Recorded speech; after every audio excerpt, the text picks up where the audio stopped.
දෙවියන් වහන්සේට අපි අනේක වාරයක් සුතුමත් වෙනවා. ඔය උදෑසන පොදකී විතාවත් සතුටක් මම තෝරන්නේ නායකයන් සියයට අනුරාමයක් මම මේ කාලය ඇතුළත දැක්කා. මොකද අපිට පිටුදේ විතරයි මගේ හඳුන. නමුත් අපේ සභාවේ සියලු සහෝදරයන් මේ නිවෙස් දෙහදකලා මොන මේ යාත්‍රාව කරලා. ඒ වගේම අපි හැම ඉරිදාම අන්තර්ජාලය තුලින් අපි පැයක දේවමයක් අපි පැවැත්වුවා. උත්සාහ කළා අපෝ පුරවතාවයකට සම්බන්ධ කරගන්න. බොහෝ දෙනෙක් ඒකට සම්බන්ධ වුණා. ඒ පැයක දේවමයක මේ සම්බන්ධ එකකට ආශිර්වාද දෙන්න නැති. ඒ වගේම අපිට මේ කාලය පුරා ඉගෙනගත් දේවල් ඉතාමත් වැදගත් කියලා මම විශ්වාස කරනවා. එකක් අපිට ස්වාමීන් වහන්සේ පෞද්ගලිකව ඉගෙනුවා. සිදුවෙන් තුලින් ඉගෙනුවා. දේ වචනේ හදාගෙන ඉන්න තුලින් අපි ඉගෙන ගන්න කියලා මම විශ්වාස කරනවා. සමහර දේවල් අපිට තියෙනකොට අපිට අගයක් නැහැ වගේ අපිට අගයක් තියන නැස පෙන්නුනා. මොනේ ඉන්න දවස් කොච්චර අපි අතපසු කරන්නේ. අපි ඉන්න දවස් අපිට ඕනකම් තියෙද්දි අපිට යා ගන්න බැරුව අපි සිටියා. අපි නමස්කාර කරා නමුත් අපිට වැදගත් ලෙස දැනුණ අපේ සම්බන්ධතාවය සහභාගීකම් ආමේ අපිට එකිනෙකාව කොච්චර වටිනවද කියලා මේ කාලය තුල දෙවියන් වහන්සේ අපිට දැනෙන්න තරස් අපිට කවුරු දැක්කත් අපි ලැබිනවන්තයෙක්ව දකිනකොට නැත්නම් අපි එකිනෙකා මොනක් දැක්කනම් කොහෙද හරි මේ පහුගිය මාස අපිට ගොඩාක් සතුටක් ඇති වුණා. එහෙම නේද? ඉතින් දෙවියන් වහන්සේ අපිට ඉගෙනුවා මේ කාලය තුල සම්බන්ධතාවයන් වල තියෙන වැදගත්කම. ඒ වගේම එකිනෙකාගේ තියෙන වැදගත්කම දෙවියන් වහන්සේ අපිට මේ කාලය තුල අපිට ඉගෙනුවා. ආමෙන්. ඒ වගේම දෙවියන් වහන්සේ අපිට සාර්ථක ජීවිතය ගැන ඉගෙනුවා. උන්වහන්සේ අපිට කිව්වේ දවස් පතා අපිට ජීවත් වෙන්න දවසේ කාන්දර දවසට සෑහේ කියලා. ඒ වගේම අපිට පෞලක වැදගත්කම ඉගෙන ගන්න ලැබුණා. දැන් දුක වෙලාවට අපි කාර්ය බහුලලා ගියා නම් සමහර අය නමුත් අපිට වෙලාවක් ලැබුණා පෞලේ බැහැර නොවි පෞල ඇතුළටලා ඉන්න. ආමෙන්. හැබැයි වෙන රටවල් වල නම් පෞල එහෙම ඉන්නකොට ඒගොල්ලන්ට පීඩනය වැඩිලා කාන්තාවන්ට පහර දෙන්න පටන් ගත්තා. ඒව බටහිර රටවල. අපේ ආසියාතික රටවල එහෙම වුණේ නේද?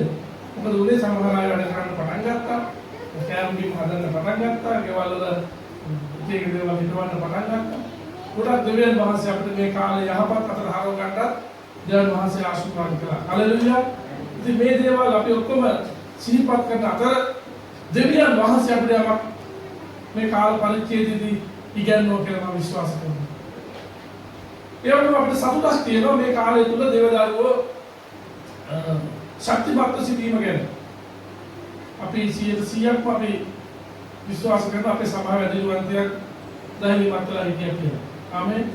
ඒ වගේම ඔව් දේ වචනේ දැනගෙන හිටියා කියලා. ඒ දහලිමත්ලා ඉන්න රහසක් උනේ දේ වචනේ.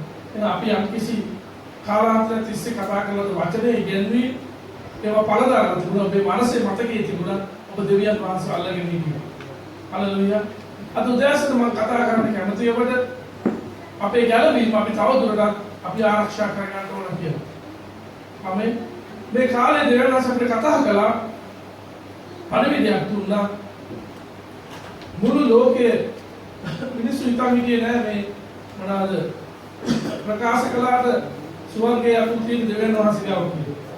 මේ ලොක්ඩවුන් එක අපිට අතුරු 3 දිනවල දැනගත්තා. යේසුස් වහන්සේ කිව්වා ස්වර්ගයේ පොළවේ සීල් බල මන දී තිබේ කියලා. මම ස්වර්ගයේ අතුරු උඹට දෙනවා කියලා පේතුරු තුමාට බලය පැවරුවා. ඉතින් සියලු දේ වසාදාමන්න පුළුවන් කියන්නේ. දෙවියන් වහන්සේට ඉහළින් කවුරුත් නැහැ කියන එක අපි මේ කාල පරිච්ඡේදයේදී ඉගෙන ගත්තා. ඒ වගේම අපි හිතන ලෝකයට පණිවිඩයක් දෙවියන් වහන්සේ දුන්නා. මේක පීඩා කාලේ නෙමෙයි. මේක අපි යම් කිසි ලකුණක් පමණයි. අපි විශ්වාස කරන බයිබලයේ කතා කරන පීඩා කාලය තව ඉදිරියට යනවා කියනවා. පීඩා කාලය වෙන්න කලින් යේසුස් වහන්සේ ඇවිල්ලා සභාව ඔසව ගන්නවා කියන තැන තමයි අපි ඉන්නේ. ඒ මහා පීඩා කාලේ අපි අසුලෙන් තියන්න නමුත් ඒ ලකුණු ඒ අමාරුකම් වලට අපි මේ අන්තිම කාලෙට ඇවිත් ඉන්න අය වශයෙන් අපි දකින්න. අපි ප්‍රාර්ථනා කරන්නේ නමුත් අනිවාර්යෙන් තව ඉදිරියේදී ලෝකේ මොන ප්‍රශ්න ඇති වෙයිද කියලා අපි දන්නේ නැහැ. නමුත් අපිට දෙවියන් වහන්සේ තුන ගැලවීම අපි ආරක්ෂා කරගන්න එක අපේ වගකීමක්. ඒ නිසා අපි බයිබලයේ පදයකට අපි කියවන්න යනවා පිලිප්පි පොතේ දෙවෙනි පරිච්ඡේදයේ 13 වෙනි පදේ ඉඳලා අපි ටිකක් පල්ලෙහාට කියවනකොට අපිට සුද්ධ වූ පාවුතුමා සිර අඩස්සිය ඉන්න අතරේදී පිලිප්පි සභාවට ලියුවා වූ යම් පත්‍රයේ ඔහු අපිට ජලවීම කොහොමද ආරක්ෂා කරන්නේ? ඒ උදාසන අපි ඒක දෙස අපේ අවධානය අපි යොමු කරන්න යනවා. අපි ඉන්න ස්ථානයෙන් අපි ඉන්න තත්ත්වයෙන් අපි ආත්මික පියවරක් ඉස්සරහට තබන්න අවශ්‍යයි. අපේ අධ්‍යාත්මික ජීවිතය අපි ශක්තිමත් කරගන්න අවශ්‍යයි. 12 වෙනි පදයේ තිබෙනවා පිලිප්පි 2:12. ආමේන්. එහෙම මේ පුදු තිනකත් හොඳයි කිලිදී. අපිට මේ සැකවෙන්නත් දැනෙන්නේ. බලන්න කොච්චර පිළිවෙලක් තියෙනවා. අනිත් විභාගයක් කියන්නේ නේද? හරි. ඉතින් හැම දෙයක්ම යහපත්. හොඳට පේන කෙනෙක් අපි අවදි වෙන්න අවශ්‍ය. බයිබල් අතේ තියෙන වේද? ඉතාමත් හොඳයි මේ හැම දෙයක්ම. එබැවින් මාගේ ප්‍රේමවන්තයනි නුඹලා නිතරම කීකරුව සිටින්නාක් මෙන් මා ළඟ සිටියදී පමණක් නොව දැන් මා ඈත සිට විටද ඊට වඩා කීකරුව භයනුත් වේවුලමිනු නුඹලාගේ ගැලවීම ඉෂ්ට කරගනින්න. පිලිප්පි 2:12 කියනවා බයනුත් වේවුලමිනු නුඹලාගේ ගැලවීම ඉෂ්ට කරගනින්න කියලා. දැන් අපි මේ මාස තුන ඇතුළතදී දෙවියන් වහන්සේව සමග අපේ ගැලවීම අපේ ඇදහිල්ල ආරක්ෂා කරගත්තේ කොහොමද අපි ආරක්ෂා කරගත්තේ ඒ පෞද්ගලිකව දෙවියන් වහන්සේත් එක්ක තිබුණු සම්බන්ධතාවය නිසා. එහෙම නැතුව අපි දුවන්නා වාලේ දුවන කෙනෙක් වුණා. පොඩි කාලේ ඉගෙන ගන්නවා කැලේ ආවෙද්ද මොකේද බුදියන් ගෙලියක් වැටිලා ලෝක කඩන් වැටෙනවා කියලා. එයා දුවන්න ගත්තාම තව කෙනෙක් දිව්වා. කොහොම බලන මුළු සත්තු ඔක්කොම දුවන. දුවන අය දන්නේ නැහැ දැන් දුවන්නේ කියලා. ඔහෙ දුවන්න ගත්තා. දැන් ඒව දිවුවා නම් අපි අතරමං වෙනවා. අපි වැටලා යනවා. නමුත් අපි දැනගෙන ගියා මේ ගමන. හලෙලුයා. දෙවියන් වහන්සේත් එක්ක පුද්ගලික සම්බන්ධතාවය. නැත්නම් සභාවට එකතු වෙන්න පුළුවන් නිසා ආශිර්වාද ලැබෙන නිසා අපි දෙවියන් වහන්සේ ඇදහුවා අපිට ලොකු ප්‍රශ්නයකට මුහුණ දෙන්න වෙනවා. නමුත් අපි පුද්ගලිකව දෙවියන් වහන්සේ දැනගෙන ගියේ ආත්මික ගමන ගියා නම් අපේ ගමන අපිට මේ වගේ ගමන් කරන්නත් ඒ ඉදිරි අපිට අවසානයක් දකින්න පුළුවන්. ඒ නිසා අපි යේසුස් වහන්සේව පුද්ගලිකව එකිනෙකා දැන හඳුනගෙන දුවන්න අවශ්‍යයි. මෙතන කියනවා සුද්ධ පාවුලුමත් කියන මම ළඟ ඉන්නකොට විතරක් නෙමෙයි සභාව එක්සත් වෙනකොට විතරක් නෙමෙයි සභාවේ යාඥාවල තියෙනකොට පමණක් නෙමෙයි දැන් මේ කාලේදී පුද්ගලිකව ඔබට කවුරුත් බලපෑම් කරන්න ආවේ යාඥා කරන් නිරාහාරව ඉන්න පැය 24කට ඉන්න සංගීත කණ්ඩායම ඉන්නවා උදේ යාඥා කරන ඒව මේව කවුරුත් කියන්නේ නැහැ. එහෙම නේද? මේ කාලේ නීති ඔබ විසින් දාගන්න තිබුණා. ඔබ විසින් තමයි පෞද්ගලික ඒවා කරන්න තිබුණේ. දෙවියන් වහන්සේ දැනගත්තා නම් පමණක් ඔබට ඒ දේ කරන්න අවකාශ ලැබුණා. ඉතින් පාවුතුමා කියලා මම දුවස්සලා ඉන්නකොට පිලිප්පිය සෙනඟට කියනවා මම ඈතට ඉන්නකොට බලා දෙවියන් වහන්සේට කීකරු වෙන්න. මම ඉගෙනු වචනේට කීකරු වෙන්න. මේක තමයි වැදගත් දේ අපි. අපි මොන වෙලා හිටියත් තනි වෙලා හිටියත් අපි දුර වෙලා දුරස් වෙලා හිටියත් දෙවියන් වහන්සේට වචනේට කීකරු වෙන්න. බයනුත් වේවුලුනුත් ගැලවීම ඉෂ්ට කරගන්න කියලා. ගැලවීම ආරක්ෂා කරගන්න එක තමයි අපේ ප්‍රධානම කාර්යය. මේ හැම ප්‍රශ්නයකම අවසානයේ අපේ පීඩනයේ ගේන්න යන්නේ අපේ ගැලවීමට විරුද්ධව. නමුත් බයිබලයේ කියනවා ඔබලාගේ ගැලවීම ආරක්ෂා කරගන්න ඉෂ්ට කරගන්න. ඒ සඳහා තමයි අපි ළඟ හැමදාම ඉන්න සමහර බයිබල් වාක්‍යයන් අපිට තේරෙන්නේ සමහර ප්‍රශ්න ඇති වෙනකොට. සුද්ධාත්ම වහන්සේ අපිට සදාකාලීන අපි ළඟ ඉන්න මිත්‍රයෙක් වගේ උන්වහන්සේව සුද්ධාත්ම වහන්සේ දීලා තියෙනවා. දැන් මේ සුද්ධාත්ම වහන්සේ අපිට දීලා තියෙන නිසා තමයි අපි ළඟ උන්වහන්සේ ඉන්න නිසා තමයි අපිට පුළුවන් වෙන්නේ මේ ගැලවීම ආරක්ෂා කරගන්න. ආමෙන්. ඒ ගැලවීම ආරක්ෂා කරගන්න කියලා කියන්නේ අපි සදාකාලික සෙනග. ආමෙන්. අපි දේව රාජ්‍යයට යන සදාකාලික සෙනග. අපි ඇහිලා මේ පොළවේ නතර වෙන්න ආපු සෙනගක් නෙමෙයි. මේ උදෑසනම බලාපොරොත්තු තියාගන්න දෙවියන් වහන්සේත් එක්ක. උන්වහන්සේ කී දේ ඉෂ්ට කරනවා. උන්වහන්සේ ඊශ්‍රායල් ජනතාවට ප්‍රකාශ කරන බෙන්නවා එදා මිසරේ හැම කුළුතුලෙකට පහර දෙනකොට දේව ජනතාවගේ ඊශ්‍රායල් ජනතාවගේ කිසි කෙනෙකුට පහර දීමක් නොකොට දෙවියන් වහන්සේ ආරක්ෂා කරනවා. ඒ නිසා ඔබ හැමෝම සාක්ෂි කරනවා වෙනදට කෑවි හොඳට හිටියා. මන්දර කොහෙන් ඔබට හම්බුණාද? ආරාජයෙන් සල්ලි දුන්නාද? මොනවාද කියලා අපි දන්නේ නැහැ. නමුත් දෙවියන් වහන්සේ ඔබට මොනවා හරි මාර්ග සැපේවා කියන එක අපේ සාක්ෂිය. අපි සභාවට ස්තුතිවන්ත වෙනවා. ඔබ අපි ගැන සොයා බැලීම ගැන ගොඩක් අය කතා කරලා අනේ පාස් අපිට මේ දේවල් තියෙනවා දෙන්න විදිහක් එන්න විදිහක් නැහැ. එහෙම සමහර කිව්වා. ඇති හැම මොහොතකම ඇවිල්ලා අපිව ශක්තිමත් කළා. ඒක අපි දෙවියන් වහන්සේට ඔබට ස්තුතිවන්ත වෙනවා.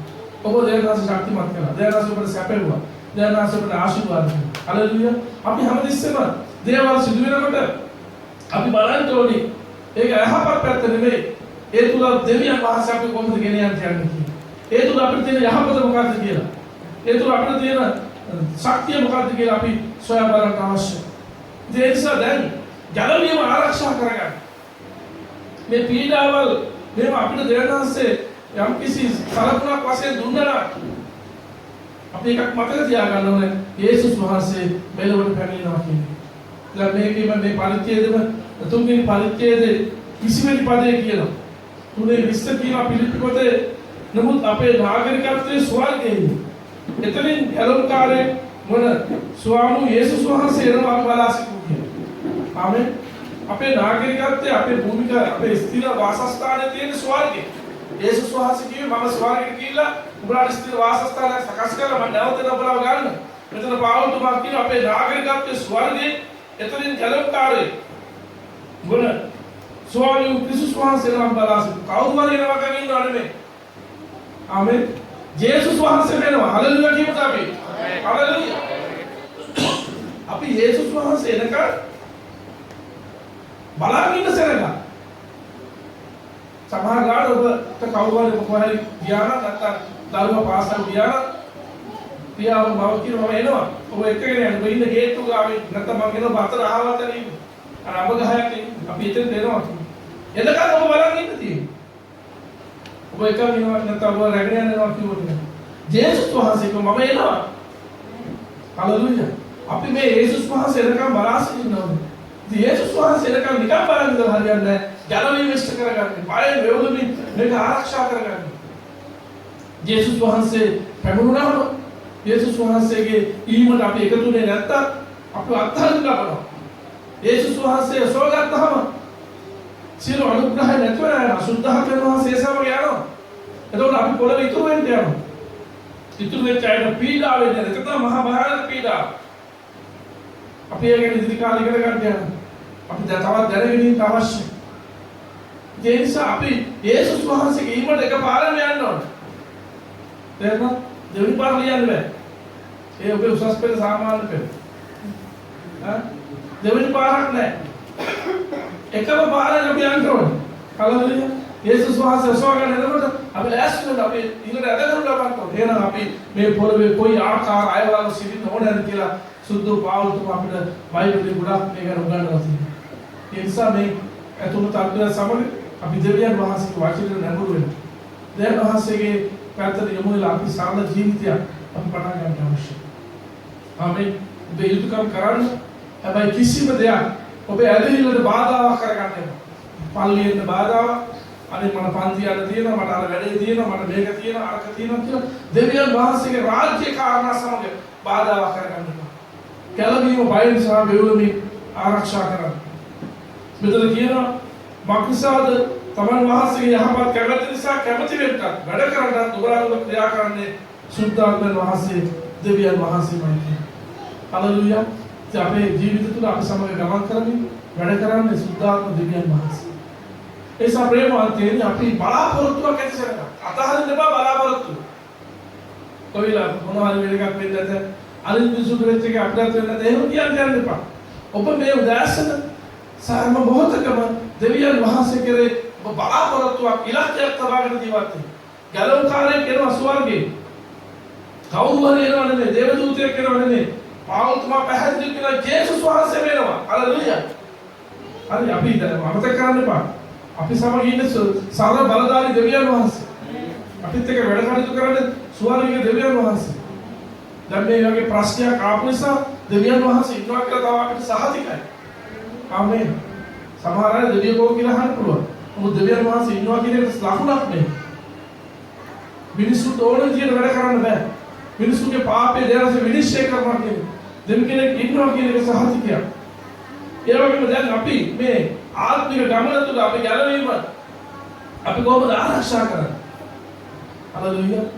ඒසා දැන් අපේ ජීවිතේ අපි ගොඩනගා ගන්නවා. ගැලවීම තව ශක්තිමත් කර ගන්නවා. ගැලවීම ලැබුවා ඒ ශ්වාසය අපේ ජීවනයේ දුන්නා. කල්වරි ලේවලි අපේ පව් තමා කළා. නමුත් අපේ ජීවිත චර්යාව ඇතියාවක් තබා ගන්න අවශ්‍ය කවදියා පල්ලහට කියවමු අපි 13 අපි කියව 14 කියනවා වංකෝ හිතුවක්කාරෝ පරම්පරාව අතරේ නුඹලා නිදොස්ව අහිංසකව දෙවියන් වහන්සේගේ නිර්දෝෂ දරුවන්ව සිද්ධ පිළිස කෙතරින්ද විවාද නැතු සියල්ල කරපල්ලා වංකෝ හිතුවක්කාර පරම්පරාව අතරේ නුඹලා වනායි නිදොස්ව අපිට කියන්න උඹලා ඒ වගේ බලන්න වංකෝ නිදොස්ව සෙනග අතරේ උඹලා කමන්නේ ඒ වගේ පොඩ හැසිරියලා කියන්නේ ඒ සෙනග අතරේ අපිට කියන නිදොස්ව ඉන්න අමතක කරන්න එපා අපි වටේ තියෙන්නේ වංක හිතුවක්කාර පරම්පරාව පාපයෙන් ලැබි සෙනග පාපයෙන් පිරිත සෙනග පාපයෙන් විතර ලෝකේ තුල රජකම් කරන්නේ. නමුත් මෙතන කියනවා අපිට නුඹලා වනාහි දෙවියන් වහන්සේගේ නිර්දෝෂ අහිංසකව ඒ පරම්පරාව අතරේ බයිබලයේ කියන නෝවා ඒ පරම්පරාවේ ධර්මිෂ්ඨ මිනිස්සුක හැසුණා. මේ ලෝකේ ලකුණු පාපයෙන් පිරලා තියෙනවා. නමුත් අපි මේ පරම්පරාව තුළ අපේ ජීවිතයේ ධර්මිෂ්ඨව හැසිරෙන්න අවශ්‍යයි. වාක්‍යව හිතුවක්කාර පරම්පරාව තුළ නිදොස්ව අහිංසකව අපි නිදොස්ව අහිංසකව දේව දරුවෝ වගේ අපි හැසිරෙන්න ඕනේ. නිර්දෝෂ මිනිස්සෙක් කියන්නේ මිනිස්සයාගේ ඇසිරිය නෙමෙයි අපි. දෙවියන් වහන්සේගේ සමුයි. දෙවියන් වහන්සේ අපි දිහා බලනකොට අපි සියලු ප්‍රතික්‍රියාවන් වලින් අපි නිර්දෝෂ වෙලා ඉන්න අවශ්‍යයි. දැන් මෙතන ඔබ එනකොට එකිනෙකා පවිත්‍ර වෙලා ආවේ. එහෙම නේද? ළමයි වුණා දෙමව්පිය බලන්න ඇති. පොඩි එකා කූටිම ළමයාව එයා මූණ හේතුවද මේ මොනවාද කලේ කියලා අඳුන් අnder ඔබ පවිත්‍ර කරලා ගෙනා. ලොකු අයලුත් එහෙම ඇහුවා. පුරුෂයාගෙන් ඇහුවාද බහරයාව දැන් ඔයා දත්පත්වලද පල්ලියන්නේ කියලා. පුරුෂයාගෙන් ඇහුවාද බහරයාව. එහෙම නේද කවුරු? ඇහුවා. ඔයා මූණ හේතුවද? අද මේක නැහැ. තමා තනතනම ගිහිලා පවිත්‍ර දැනගෙන ඉන්නවා. ඒ නිසා අපේ නිවස තුළ ජීවිතය තුළ අනිත් අයව විනිශ්චය කරලා විවාද කරලා හොයන්න යන්න එපා. ඔබත් මා පෞද්ගලිකව දෙවියන් වහන්සේට මේ ගමන යන්න පවිත්‍ර වෙන්න අවශ්‍යයි. යේසුස් වහන්සේ එතකොට අපිට බෑ කෙනෙක් පවිත්‍රලා තාත්තා දතරදලා ඉන්න අපි නැත්නම් කමක් නැහැ කියලා අපිට කියන්න බෑ. ඔක්කොම අපි පිරිසුදුයි කියන්නේ. එක එක්කෙනා දෙවියන් වහන්සේට ගණන් දෙන්න තියෙනවා. හalleluya. ඒ නිසා මගේ ප්‍රේමවත් වෙන්නේ අපි කියන්නේ යේසුස් වහන්සේ එනවා කියලා අපි දන්නේ එනවා කියලා. අපි කියන්නේ මේ අන්තිම කාලේ කියලා. නමුත් අපි ලකුණු ලක්ෂණ ඉෂ්ට වෙමින් පවතින නිසා අපි කොහොමද ස්වර්ගයට යන්න අපි ජීවත් වෙලා ඉන්නේ අපි මරුණා අපි සුද්ධව නොකලල ජීවත් වෙලා ඉන්න අවශ්‍යයි. මෙතන කියන හිතුවක්කාර පරම්පරාවට නොබලා නිදොස් අහිංසකව දෙවියන් වහන්සේ නිදොස් දරුවන් සිටිස කෙදිරින්ද විවාද නැතු සියල්ල කරපල්ලා. ඔවුන් අතරේ නොබලා ජීවනයේ වචන පාමින් ආලෝකවලින් දකින්න ලබන්නේ. දැන් මේ හිතුවක්කාර වංක පරම්පරාවට අපි තමයි ජීවනයේ වචන ආලෝකයේ වචන පාන කියලා කියනවා. ඒ කියන්නේ මේ මොනවාද ආලෝකයේ වචන කියලා කියන්නේ? ප්‍රවෘත්තිකාර සෝපමාන වචන නෙමෙයි. තේරුණා? දෙවියන් වහන්සේ සමග ඔබ ඇදහිල්ලේ වචන කතා කරනවා. ඔබ ගෙනාවේ දෙවියන් වහන්සේ. ජනස මහදාලේ යනවා. දැන් මේ පෞද්ගලික දවස්වල අද රූපවාහිනියට ඇතුල් වෙනකම් බැලුවන්නේ. එහෙමනේ. අද වැඩසටහනක් කරනවා මේ සින්දු කියලා ළමයි තෝරගන්න. වොයිස් ටේක් නෝ. වොයිස්. ඒකේ මුලින්ම එක කියනවා අද හතර දෙනායි තෝරගන්න අවස්ථාව දෙනවා. සින්දු කියව ළමයාට. එයා ජයග්‍රහණය කරා. එයාට තෝරගන්න අවස්ථාව දෙනවා. මේ හතර දෙනාගේ කෝච්ච කව තෝරගන්න. කමෝල් කියන්නේ මාව තෝරගන්න. මම ඔයගොල්ලන්ට දුක ගමනක් කරා යනවා. ජිගු ගමනක් කරා යනවා කියලා තමයි තෝරගන්න.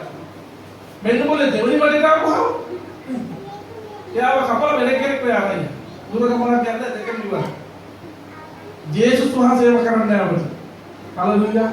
උන්වහන්සේ මම අන්තිම දක්වා බද්දකින් යනවා. ලෝක අන්තිම දක්වා යනවා කියලා. හalleluya. යේසුස් වහන්සේ ඔබව බොන දුෂ්කරතාවය ආවත් බොන අමාරුකමාවත් උන්වහන්සේ අපේ අත්හරින්නේ අන්තිම දක්වා යනවා උන්වහන්සේ. දේව රාජ්‍ය දක්වා යනවා උන්වහන්සේ. අපේ අත උන්වහන්සේට වාර දුන්නා. ඒ නිසා මේ උදාසන කිසි වෙලාවක ඔබේ බලාපොරොත්තු විතරක් කරන්නේ. මොකද වෙන්නේ කියලා කලකිරෙන්න අවශ්‍යතාවයක් නැහැ. මේවා දකින කල නුඹලා ඉඳලා බල ඇස්වස්වාමී කියලා අපිට කිව්වා. මේවා දකින කල දෙවියන් වහන්සේලා සහතික වෙන්න කියලා අපිට කිව්වා. ඒ නිසා අපි මේ සෙනඟ ඉදිරියේ අපි ආලෝකයේ අපි දේවදරුවෝ අපි තමයි ස්වර්ගීය නියෝජනය කරන සෙනඟ. ආමේන්. අපි ඇහිලා ස්වර්ගීය නියෝජනය කරන්න නිසා ඔවුන් කතර නුඹලා ආලෝකයේ වචන පාන්නේ. ඔවුන්ටම ගැලපෙන වචන කීකීද නෙමෙයි. ආලෝකයේ වචන කියලා කියන්නේ මෙතන ඇදහිල්ලේ වචන කතා කරනවා.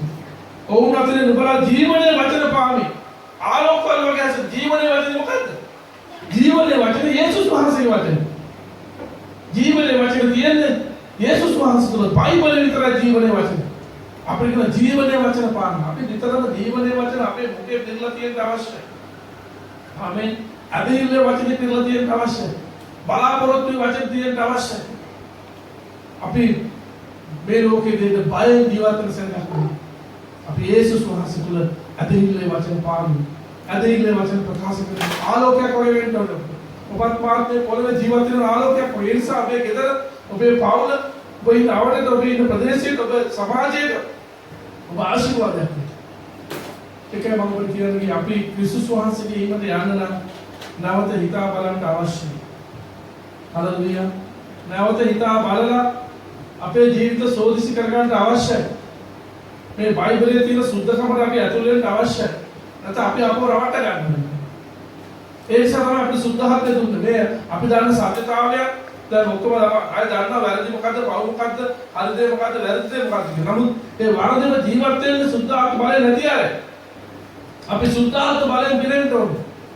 මම හිතනවා අපි සභාව යාඥා කරන්න අවශ්‍යයි. ආත්මික බලයක් දෙන සභාවට වැටෙන්න අපි සභාවට ඇවිල්ලා ඔහෙ ඇල්මෙරලා නිදිමතගාතේ එහෙම නැත්නම් අපි දුර්වල වෙලා ඉන්න සෙනඟක් නෙමෙයි. අපි ආලෝකයේ සෙනඟක්. හලෙලූයා. ඒ ඔක්කොම එකතු වුණාම ගින්දරක් වගේ මෙතන. අපි ස්වාමීන් වහන්සේගේ නාමයෙන් සමර්ථ පුදුම දේ සිදුවෙන්න අවශ්‍යයි. උන්වහන්සේ අපව සත්‍ය කරා මත බෙදන්න අවශ්‍යයි. ඒ නිසා ජලබීම ආරක්ෂා කරගෙන අපේ අන්තිම දක්වා මේ ඇදහිල්ලේ ගමන අපි ස්ථිරව දුවන්න ඕන. ඊට පස්සේ පාවුල් තුමා කියනවා ඔවුන් අතරේ නුඹලා ජීවන වශයෙන් පාවෙන ආලෝකයේ දරුවන් මෙන් දක්නා ලබන්නේ මෙසේ මම නිෂ්ඵල ලෙස නොදෙවි නිෂ්ඵල ලෙස වීර්ය නොපිළිමි කියා ක්‍රිස්තුස් වහන්සේගේ දවසේදී මට පාරක්වක් ඇතිවන්නේ කිසිවක් නිෂ්ඵල වන්නේ නැහැ. ආමේන්. ඔබ දේව රාජ්‍ය විශ්වාස කරපු දේව. දඟලි ටිකක් වගේ වෙන්නේ නැහැ. කලාකරලා ඉවරයි කියලා හිතන්න එපා. බයිබලයේ කියන එක දවසක් විතර කියන ස්වාමීන් වහන්සේගේ දවසේදී. ආමේන්. ඒ ප්‍රතිඵල දෙන දවසේදී උන්වහන්සේගේ එසවීමේ දවසේදී දේව රාජ්‍ය අප තෝරගන්න දවසේදී අපිට පාරක්වක් ඇති වෙනවලු. ක්‍රිස්තුස් වහන්සේ දවසේදී මට පාරක්වක් මම නිෂ්ඵල ලෙස නෙමෙයි මේවා කරන්නේ. හලෙලූයා. හැම ලෝකේ මිනිස්සු නිෂ්ඵල ලෙස දේවා කරනවා. අපේ දෙවියන් වහන්සේ ජීවමානයි. අපිට විතරයි අවස්ථාවක් තිබුණේ දෙවියන් වහන්සේව ගෙදරදලා නමස්කාර කරන්න. සමහර දෙවිවරුන්ට පාඩුවක් ඇති පාළුවල ඇති. ඔව් ඒ මොකද ලොක්ඩවුන් වෙලා ගෙදරට දාලා යන්නේ බෑ. ඒ දෙවියෝ දැන් තනි වෙනවා.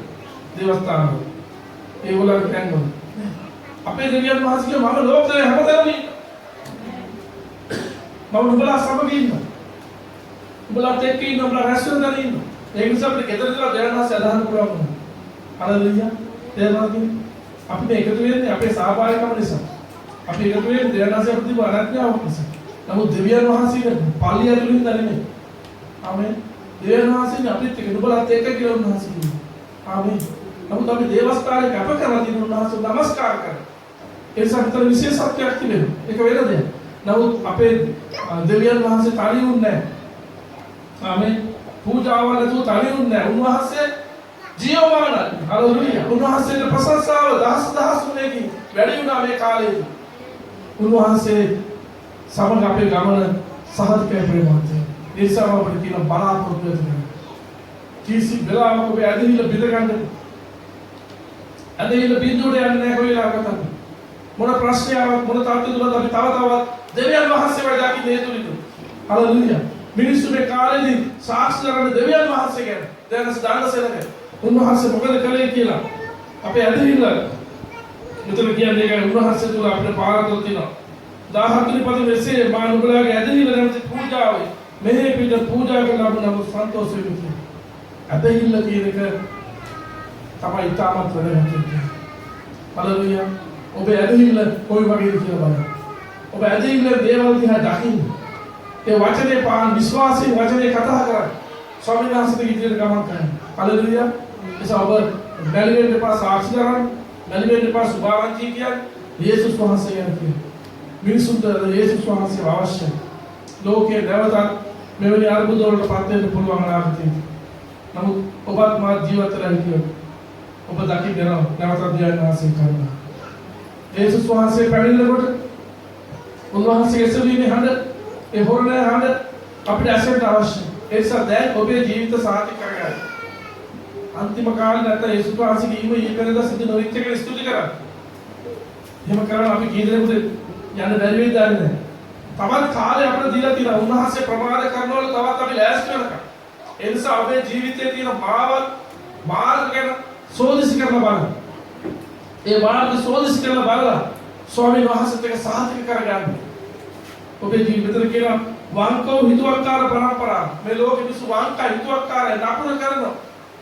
නමුත් අපි ඒ වෙනුවට සුද්ධාත්ම වහන්සේගේ ඵල වලින් අපේ ජීවිතය සරස ගන්න ඕනේ. යේසුස් වහන්සේත් අපේ ජීවිතය සාහිතික කරගන්න ගමන අපි ස්ථිර කරගන්න ඕනේ. හලෙලුයා. තේසා සහෝදර සහෝදරී මේ කාලේ අපිට නොයෙකුත් ආකාරයෙන් දෙවියන් වහන්සේ ප්‍රස්තාව කරනවා. අද අපිට ඒ ගැන උන්වහන්සේට ස්තුති කරන්න අනිත් අවස්ථාවක් ලැබෙනවා. හලෙලුයා. අපි මේක තව තවත් ශක්තිමත් කරගන්න. දෙවියන් වහන්සේගේ අපි ගැලවීම සාහිතික කරගන්න. මොන නැවත වතාවක් සභාවට ස්තුතිවන්ත වෙනවා. එකිනෙකාගේ ආඥා කිරීම ගැන එකිනෙකා ගැන සොයා බැලීම ගැන දේව ගැතිවරුන්ට අපි එකතු වෙලා මේ අවස්ථාව ලැබිච්චම අපි පත්වේ මේකයි අපි කොහොමද යන්නේ ඕක අපිට කරදර කරන්නේ නැතුව ඔව් ඇදහිල්ල කොහොම හරි මේ ගමන යන්න තීරණයක් ගත්තා. ඔබ අපිට ප්‍රස්තාව කළා. ඒ සෑම දෙයක් ගැන දෙවියන් වහන්සේට අපි කියනවා. හලෙලුයා. දෙවියන් වහන්සේ අපිට ආශිර්වාද කරන්න යනවා. මම ඔබට නැවත වතාවක් කියනවා බලාපොරොත්තු වෙන්න. දාවිතුමා කියනවා ස්වාමීන් වහන්සේ මට ස්ථානයක් දීලා. මම කොයි සැකවෙන්නේ නැතුව උන්වහන්සේ මාත් එක්ක ඉන්නවා. අපේ මොන අඳුර ආවත් මොන දුර තැනක පැමිණෙන සිදු වුණත් අපි තනි වුණත් දෙවියන් වහන්සේ වෙලාව අපිත් එක්ක ඉන්නවා. උන්වහන්සේ පොරොන්දු වෙලා තියෙනවා. හලෙලුයා. ඒ සාමි මෙවදාසන අපි ස්තුති කරන දෙවියන් වහන්සේට අපි ප්‍රශංසා කරනවා. අපි දෙවියන් වහන්සේගේ නාමය සෝවන් කරනවා. අපිට දුන්න ගැලවීම අපි ආරක්ෂා කරගන්න යනවා. මොනම හේතුවක් නිසාවත් අපි ඒක බාර කරන්න යන්නේ නැහැ. විකුණන්න යන්නේ නැහැ. ඒ වගේම අපි ඉදිරියේදී ඒ වගේම අද දවසේ ඉඳලා අපි නැවතත් අපේ ජීවිත දිහා අවධානයෙන් බලන්න යනවා. හලෙලුයා. මොකද අවධානයෙන් බලන්න ඔබේ ජීවිතේ මොනවද තියෙන නපුරුකම්, මොනවද තියෙන වැරදි, මොනවද තියෙන පාපයන්, සමහර නොපෙනෙන දේවල්, ඇති සමහර චිත්තකමක් ඇති කෙනෙක් අමනාපයක් ඇති, තව කෙනෙක් රිදවල ඇති. ඒවා ඔක්කොම අතහැරලා දාන්න. දෙවියන් වහන්සේත් එක්ක ඔබේ ජීවිතයේ සමාදානය ඇති කරගන්න. කුලතර ඉක්කාර ප්‍රේම කරන්න. යේසුස් වහන්සේ ආවොත් ඔබ උන්වහන්සේත් එක්ක යන්න ඕනේ. ආමේ. ඒක යන පිණිසම ඔබ සකස් වෙන්න. සූදානම් වෙන්න. හැම එකක්ම සූදිසි කරලා බලන්න. හලෙලුයා. දැන් විදේශ රටකට වගේ යනකෙනේ යනකොට මොනවද යම් කිසි විශේෂ වැඩකට යනවා නම් නැත්නම් ලිපි කොන මොනවද අරගෙන නැවතත් සෝදිසි කරලා බලන්න. නැවතත් සෝදිසි කරලා බලන්න. බලන්න પાස්පෝර්ට් එක ගත්තද කි?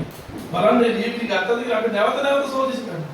ඉතින් දේව රාජ්‍යයට යන්න නැවත අපි සෝදිසි කර ගන්න අවශ්‍යයි. ආමේන්. ඒ නිසා දෙවියන් වහන්සේ ස්තුතිවන්ත වෙනවා. එදා පුරාණ කිසිමේලා මිනිස්සු අත්හොදා තමයි පල්ලියට ආවේ. නේද? දැන් ආපහු අපි නැවත රජයෙන් හරි කවුරු හරි වෛද්‍ය ප්‍රත්‍යයෙන් හරි කියලා කමන්නේ නැහැ. ඉතින් අතපය හොදා පිරිසුදුනා පමණක් නෙමෙයි ආත්මික ජීවිතය දිහා බලන්න අවශ්‍යයි. ඔබේ හදවත කොයි වගේ කියලා බලන්න අවශ්‍යයි. අපි නිතරම යහපත් සිතුවිලි වලින් පිරිච්ච මිනිස්සු වෙන්න ඕනේ. එකිනෙකා විනිශ්චය කරන්න යන්න එපා. ඔබ විනිශ්චය කරගෙන ඔබ පිරිසුදු වෙන්න දෙන්න වාසිත. ඔබට බෑ ඔබේ පවුලේ වරගෙන යන්න. ඔබට පුළුවන් ධෛර්යමත් කරන්න. අපේ පුද්ගලික ඔබත් මා දෙවියන් වහන්සේට මේ ගමන සාහිත්‍ය කරගන්න අවශ්‍යයි.